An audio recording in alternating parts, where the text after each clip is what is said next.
in this moment, what's your experience of you? A bit of anxiety. Okay, good. Yeah. All right. So there's anxiety here right now, yeah? Mm-hmm. Okay. So this anxiety, which is it located somewhere, or is it just generalized everywhere? This is in about 3 locations. My Okay. face, around my head, yeah, the front of my head, my chest, and my stomach, my bowels, yeah. Okay. So there's anxiety in your face, chest, and bowels. Mm. So it's kind of like around the midline, yeah. Mm. Yeah. Okay. Good. So anxiety. Now, anxiety. There has been some times in your life when there hasn't been anxiety. Yes. Yeah. So just for now, there happens to be anxiety at this moment, yes? Mm-hmm. Okay. And sometimes there's not anxiety. Mm-hmm. So it's a phenomena that can be here, not be here. It can pass. Mm-hmm. Sometimes there may be no anxiety, then there may be, then suddenly there's an observation of some anxiety, and then there can be maybe a lot of anxiety, right? Yeah. Mm-hmm. Okay. So it's a passing phenomena. It can be here and it cannot be here.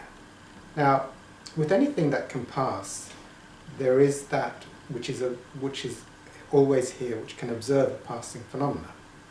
You see, because there has to be something that registers something that can pass. So, like if suddenly it was noisy in the room, and it wasn't noisy before, then there is here something which is listening, you could say, or the observer of feelings or sounds, because it's here and then it's not here. So there's something earlier, which is here, which is observing the anxiety, and is here now to observe. Like the anxiety is like an object.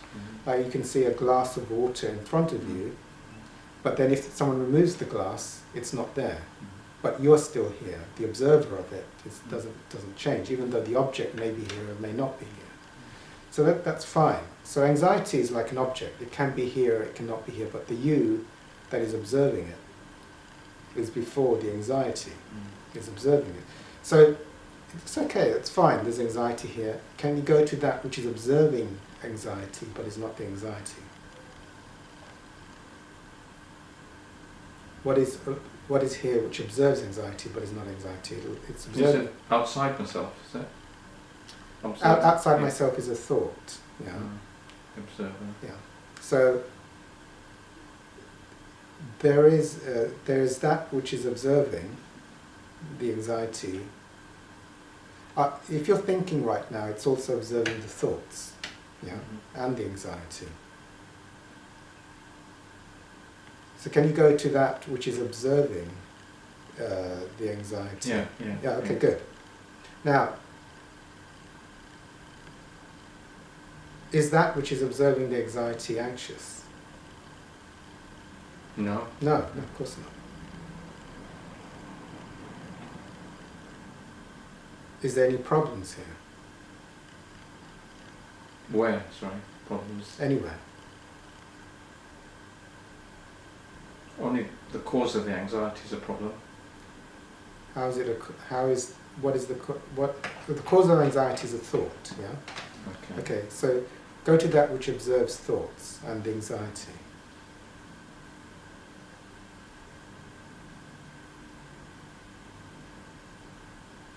Yes. Yeah. Okay. Is there a problem here? No. No. Okay. What are you now? Are you like an object? Are you the anxiety? Is anxiety you? No, more like an observer. Okay, good. Is a thought you? Are you a thought? No. No. It's Okay, just good. what I'm observing. Good. Is there a problem?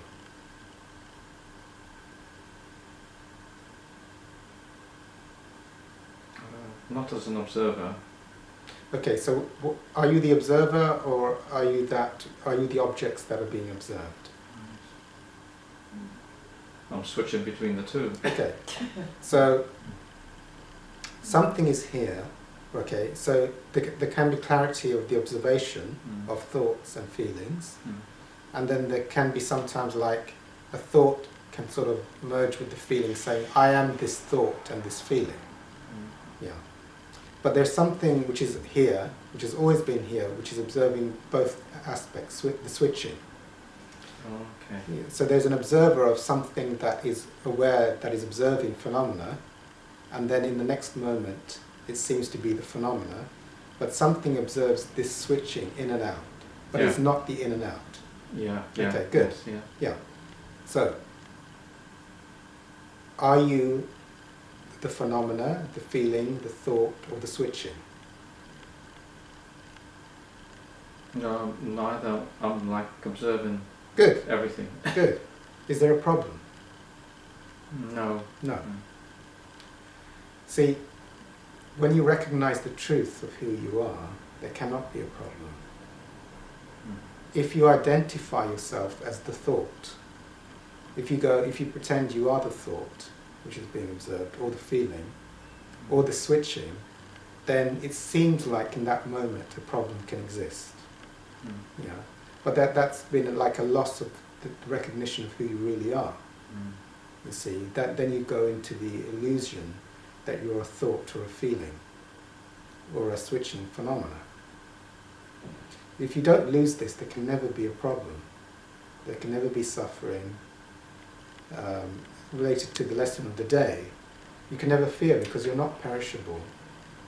There is nothing to fear in that place. It is the truth. You're beyond all fear, beyond all control, beyond all need. Thoughts no longer become an enemy. You can dismiss them as being unreal. All practical, but not heavily invest in them. Okay. Thank you. Thank you very much. Yeah, and that's also related to the course. You see, it's beyond. It's not a thought. It's not a feeling. It's not a phenomena. You see, when you recognize it fully, you can never have a problem. You can only have a problem if you suddenly switch into like I am the thought. What happens is you switch to a thought, and the thought says I am this feeling, and I am this story. And then suffering, that makes it real as that well. makes it real. In that split second, suddenly it goes, I have problems and I'm suffering. But if you recognize the truth, then in the true place, you cannot have a problem or suffer. And you laugh at your thoughts. You don't take them seriously. They're nothing. They're meaningless. And the ego wants to be in both worlds, that I can charge. Ego wants to be in charge, yeah. Yeah, so ego is saying, I'm the observer, but I'm also it's experiencing the real. It's I perceive to be real. So the ego says, I want everything to be in charge of everything. Yeah, so it's still not the true place yet. Yeah. So the ego takes me to the switching position. I'm in charge. Yeah. Yes, it tries to make a switching and then break the reality. But then you go. The switching is also observed. So eventually, when you do the inquiry, eventually you're clearing up any doubt you can have. You see, the ego will bring up every single doubt it can, and you have to find out that's a thought. Most of it is very, very simple. It's a thought. Oh, I've lost it. When you're clear, you can have a thought like I've lost it. What happened there was you just purchased a thought. That's all that happened. And it seems then in that moment you've lost it. It was just a thought. Or then another one could be, I need to pay the bills. You see? But in that split second, you're at peace, at one with the universe. And as soon as you attach to the thought, be interested, and I need to pay the bills, it's gone. And you're thinking at 500 thoughts, then you're back in the body, and you need to control the future. So it's that. So in a way, it's very, very simple.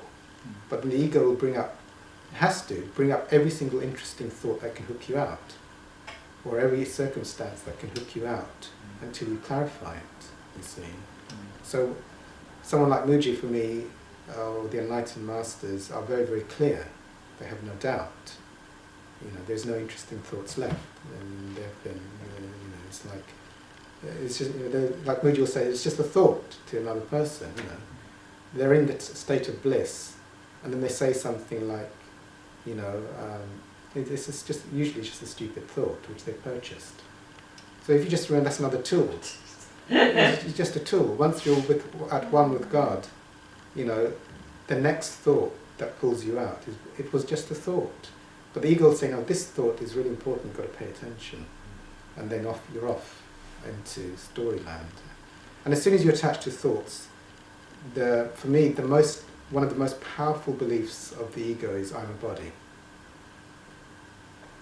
It's like, and my view is the Course is most, in the lessons, it really does hammer that lesson through quite a lot. Repetition. I'm not a body, I'm free, for I'm as God created me. Because as soon as you believe that thought, you're in a body, in a world of bodies, and it's like the ace card.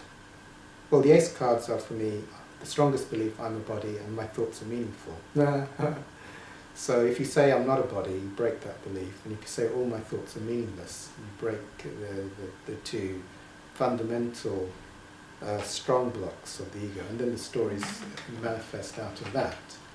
So if you could brainwash kids from young age for all of society with the Course of Miracles, it would, but that's not going to happen very quickly. Like that, the curriculum from primary school, it would, it would be. It's a difficult concept. I'm not a body. It's very heavily defended. For it's very beginners, anyway. But the Course doesn't ask you to believe it; just asks you to do the lessons. Yeah. It just says you don't have to believe it. Just say, I'm not a body, I'm free, for I'm as God created me. So God created me free is what the Course is saying, beyond limitation, beyond any form of limitation.